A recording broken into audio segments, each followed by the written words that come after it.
to get peace in the Middle East. That's what we want to do. Thank you very much, everybody.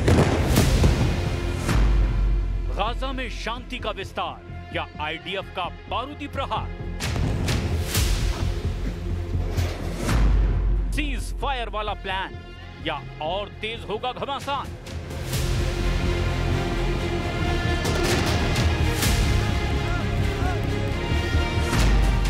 क्या Hamas को उसके अंजाम तक पहुंचाकर दम लेंगे Netanyahu?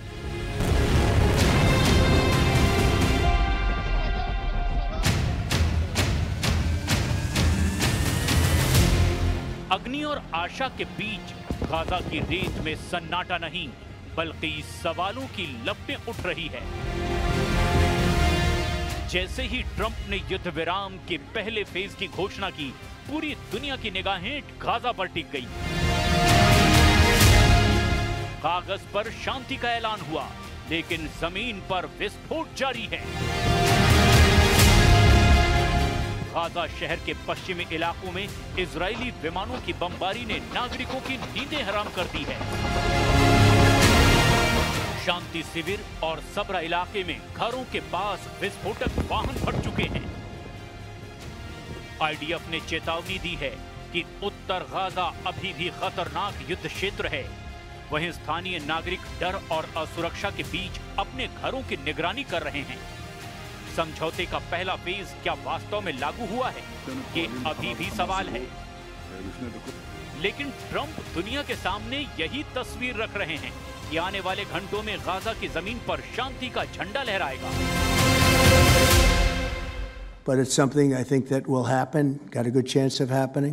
I may go there sometime toward the end of the week, maybe on Sunday, actually, and we'll see. But there's a very good chance negotiations are going along very well. We're dealing with Hamas and many of the countries. As you know, we have all of the Muslim countries are included, all of the Arab countries are included. Very rich countries and some that are not so rich, but just about everybody's included. It's never happened before. Trump ने इसे एक ऐतिहासिक मोड़ बताया है। Qatar ने इसे मध्यस्थता की सफलता कहा है। कतर के विदेश मंत्रालय के प्रवक्ता माजिद अल अंसारी ने सोशल मीडिया पर लिखते हुए कहा, मध्यस्थों ने घोषणा की कि गाजा युद्ध विराम समझौते के पहले चरण की सभी शर्तों पर सहमति बन गई है। ये युद्ध के अंत इजरायली बंधकों और फिलिस्तीनी कैदियों की रिहाई और राहत सामग्री की आपूर्ति का रास्ता साफ करेगी।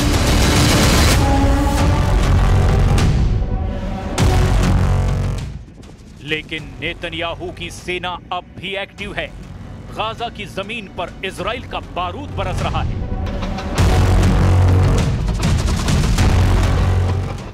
इस तरह का विरोधाभास ये दिखाता है कि ट्रंप और नेतन्याहू के बीच स्वाभिमान और रणनीति की दीवारें गढ़ी जा रही हैं। नेतन्याहू दक्षिणपंथी घटकों के दबाव में हैं, जबकि ट्रंप वैश्विक दबाव और अमेरिकी सुरक्षा को लेकर तेजी से दखल दे रहे हैं। गाजा के नागरिकों का जीवन अब भी डर और अनिश्चितता के बीच फंसा है। जिहाद अल शागनूबी जैसे लोग जिनकी बाह पर बाहरी फिक्सेट लगी है, अभी भी घर की क्षति का जायजा ले रहे हैं।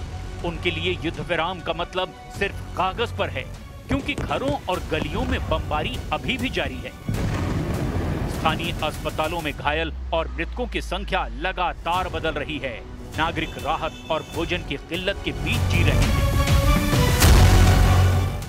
यानी बेहिसाब दुश्वारियां, अंतहीन संघर्ष और लगातार बढ़ती चुनौतियां यहां जिंदगी की हर संभावना को लीलती जा रही है।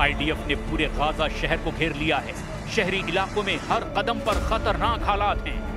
वाडी गाजा के उत्तर में अभी भी लोग खतरनाक क्षेत्र में हैं। सेना का कहना है कि घरों और बस्तियों के पास वाहन और विस्फोटक लगातार नष्ट किए जा रहे हैं। युद्ध विराम की हर संभावना पर ये हमले भारी पड़ते जा रहे हैं।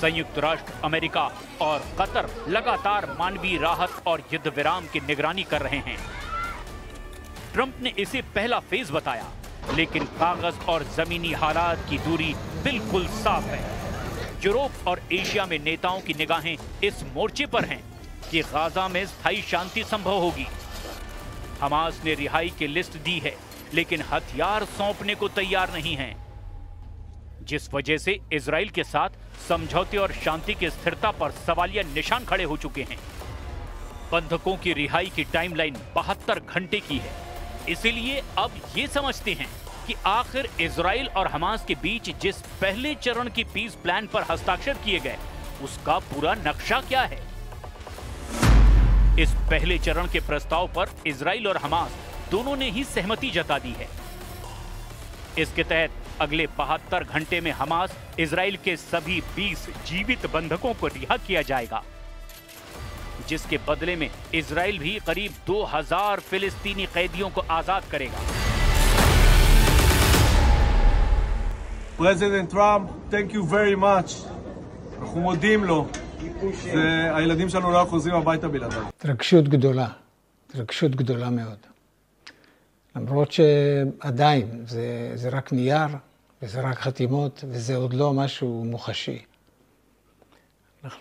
אני רוצה לראות אותו, להרגיש אותו, לגעת בו, ואז אני אדע שזה אמיתי, כי הכל יכול להשתנות. इतना ही नहीं, इस प्लान में तुरंत गोलीबारी कम करना और मानवीय रास्ते खोलना भी शामिल है। इस दौरान कतर, अमेरिका और संयुक्त राष्ट्र देखेंगे कि जो वायदे हुए हैं वो पूरे हो रहे हैं या नहीं। उधर भारत की भी नजरें लगातार गाजा पर बनी हुई हैं। पीएम मोदी ने पहले चरण के पीस प्लान पर अपनी खुशी जाहिर की है और इस प्लान का स्वागत किया है। पीएम ने सोशल मीडिया पर लिखा, हम राष्ट्रपति ट्रंप की शांति योजना के पहले चरण पर हुए समझौते का स्वागत करते हैं। ये प्रधानमंत्री नेतन्याहू के मजबूत नेतृत्व का भी प्रतीक है। हमें उम्मीद है कि बंधकों की रिहाई और गाजा के लोगों को दी जा रही मानवीय सहायता उन्हें राहत देगी और स्थायी शांति की राह खोलेगी। गाजा में इजराइल और हमास के बीच शांति के पहले फेज की ही तरह दूसरा और तीसरा फेज भी है, जिसकी शुरुआत तब होगी जब इजराइल और हमास दोनों पक्ष पहले प्लान पर अमल करेंगे। दूसरे चरण में मानवीय मदद पहुंचाना, अस्पतालों तक दवाइयां, खाने पीने की चीजें और सुरक्षित मार्ग बनाए रखना शामिल है। गाजा में लोग घर छोड़कर इधर उधर भटक रहे हैं, उन्हें खाना और इलाज चाहिए। ये चरण तभी काम करेगा जब मदद लगातार मिलती रहेगी।